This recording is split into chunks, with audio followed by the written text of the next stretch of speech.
Yeah. Karibu tena Information Technology na Swahili. Kama ni mara yako ya kwanza kukutana na video za channel hii, basi hakikisha umesubscribe katika channel hii ili mtu wa kwanza kupata video zetu.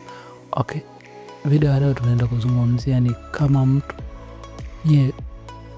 anataka kuwa unaforward simu inayopigiwa huku basi iwe inalia huku. Okay, nenda katika sehemu ya call Google Phone, utakliki sehemu ya setting kama hivyo vile inaonekana hapo, ndio sehemu imeandikwa calls. Utakliki hiyo sehemu, basi nenda katika sehemu imeandikwa call forwarding setting, utakliki hiyo sehemu, itakuletea kama hivyo, utasubiria ya load mpaka itakapomaliza. Okay, ikimaliza itakuja kama hivi. Kuna hii sehemu imeandikwa always forward. Kwa ukikliki sehemu utaweka namba ambayo ukigusa hapo kwenye mtu, hizi ni contact za watu ndio maana hauoni.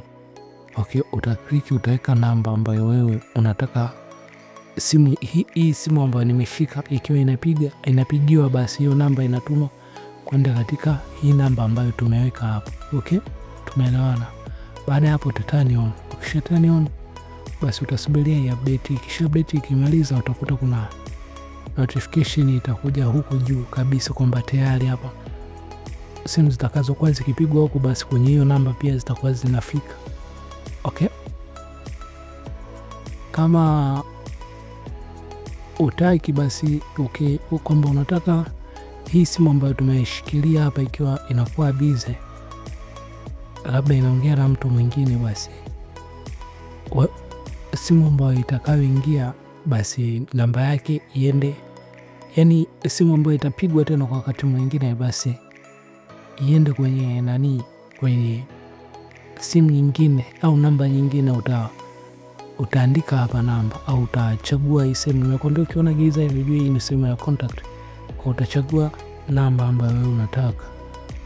Okay, utaweka namba yako. Baada ya hapo utasave hiyo namba.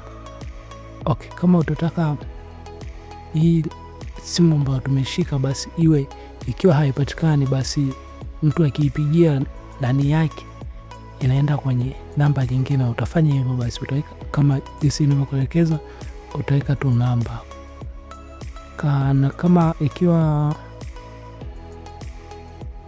iko busy. Yani hizo ndo setting ambazo wewe unaweza kuzitumia pale ambapo unataka kuhamisha mawasiliano ya simu moja kwenda simu nyingine. Okay, kama umeweza kufika mpaka hapa, make sure umesubscribe. Bye bye, tukutane katika video nyingine.